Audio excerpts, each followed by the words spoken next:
I want to play cut 60 here. I just got this tape. Stephanie Cutter describing how important TikTok was for Donald Trump. And this ties into the whole TikTok ban that I know you spoke against, and it's looming on January 19th. And should we give the power to the government to ban social media apps we don't like? Maybe this would explain why they want TikTok banned. Play cut 60. But we have to pay attention to why people find that appealing. And his use of TikTok and specifically reaching those younger men, I can't tell you how many friends of mine or nieces and nephews would say to me, you know, I'm getting these things from Trump all the time on TikTok. And they're not political people. They weren't signing up for that stuff, but Trump was reaching them. So there is a lot for us to learn in that. But I will also. So the main takeaway there, Glenn, is, as you know, the TikTok ban was birthed out of the October 7th situation because there were too many Americans that were getting let's just say, unfavorable opinion of a foreign country. And I'm pro-Israel, and I think it's insane that you ban a social media app because Americans don't agree with you on a foreign policy issue. Talk about the whole TikTok element, its role in this election, and this looming TikTok ban that Trump's going to have to decide on. Well, the irony, of course, is that TikTok has always been perceived as this far left or leftist platform, which is normal for young people to be more inclined to the left. And the idea of banning TikTok originated with the Trump administration. A lot of Republicans in the Senate, based on this idea that it was a CCP-controlled propaganda outlet, that it was a threat to national security, which, as you point out, it never went anywhere. It never got the votes until after October 7th, when Democrats decided it was too pro-Palestinian, too permissive of anti-Israel criticism. But to watch now Democrats turn around and be concerned about TikTok as some sort of right-wing propaganda outlet, when all along they saw it as one of their best assets because so many people perceived it as a left-wing outlet, it is amazing. But at the end of the day, it shouldn't matter. TikTok is an app that people voluntarily use, huge numbers of people, to organize, to speak to one another, to form communities. And it's always their impulse now that if they identify a certain font of information that they think is harmful to their political interest, their instinct is not to figure out how to commandeer it or integrate into it, but how to just stop it, suppress it, make sure that it no longer can compete with the outlets of institutions that they control. That is the prevailing left liberal instinct in the West that I think is so dangerous. Yeah, can we just also talk more just about the precedent of what this would allow to allow the federal government to say what social media apps you can use because it's fostering opinion that we don't like? And just so everyone understands, right now, TikTok is scheduled to be banned on January 19th, almost simultaneously with Trump's inauguration. I mean, again, this is so coordinated. Right, and you're seeing this firsthand in Brazil as well, if I'm not mistaken.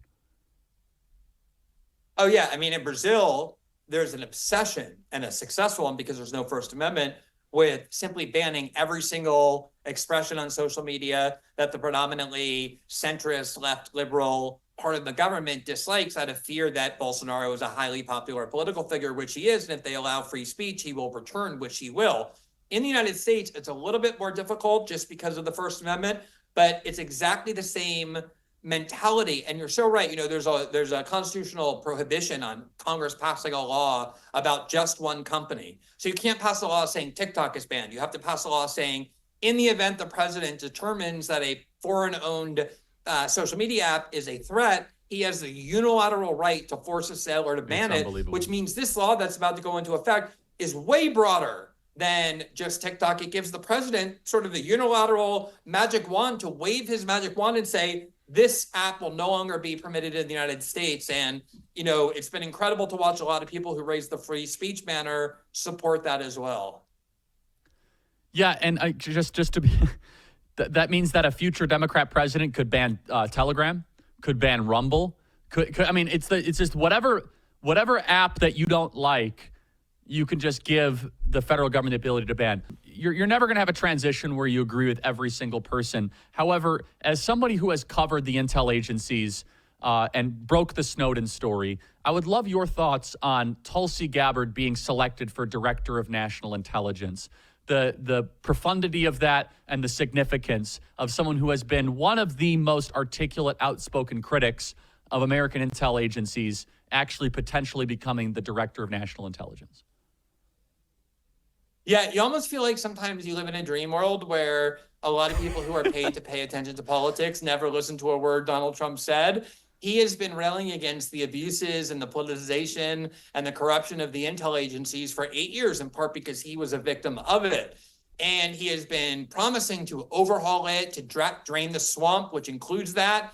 And yet somehow a lot of people in both parties and the media thought he was going to come in and just appoint status quo preservers, like the sort of people who usually get appointed to these positions. And they're shocked that he chose someone in Tulsi Gabbard, who is a virulent critic of the U.S. intelligence agencies, of the way they've monopolized and politicized spying and abused their spying powers, when his whole campaign was about putting people in charge of these agencies who would clean it out, who would drain the swamp, who would clean it from the root. And the reason why there's so much attacks on people like her, as opposed to, say, Marco Rubio and Elise Stefanik, is because they understand that she really is a radical critic of the agencies that he wants her to lead. And that's what upsets Washington more than anything, because there's so many prerogatives and entitlements and profits that come from preserving these agencies as is. The keeper of secrets. And so, Glenn, you know how the intel world works better than anybody from a reporter perspective. If she gets to be DNI director, what could she do there? What can she clean up? What can she expose? What mandate can she fulfill? DNI has kind of post 9/11 been a little bit of a kind of a shelf item, a little bit of an accessory, but actually the way it's written is an extraordinarily powerful department that is supposed to be the offensive coordinator of all intel flow into the federal government. Right, based on the 9/11 idea that the reason it happened was because the intel agencies weren't communicating, so you needed someone at the top of it in charge. Look, I mean, permanent power factions in Washington, the capital of the most powerful and lucrative country on the planet, don't give up power easily.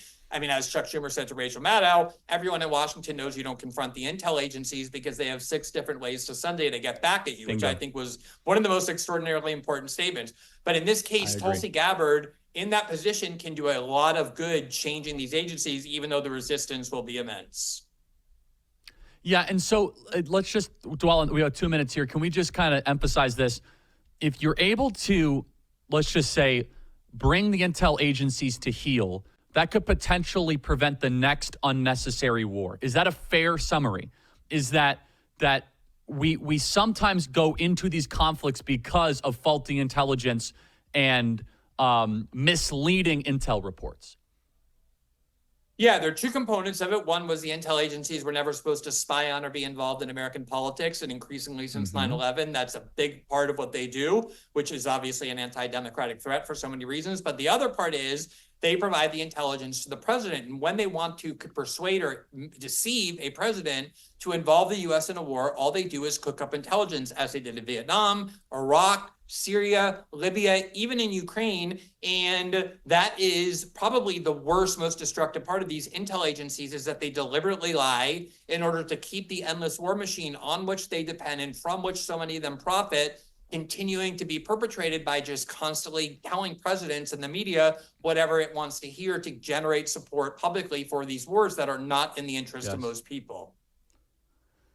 I will, if Tulsi Gabbard ends up getting confirmed as Director of National Intelligence, it'll be one of the greatest successes post 9/11 to bring trust, transparency, and truth to the intel agencies since the Patriot Act. Would you agree with that, Glenn? 30 seconds.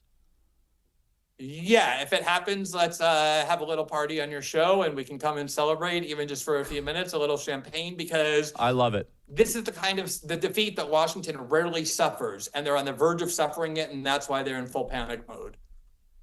I'm going to do everything I can to get Tulsi across the finish line. It's going to be a tough fight. Glenn, you're a great man. Absolutely. Thank you.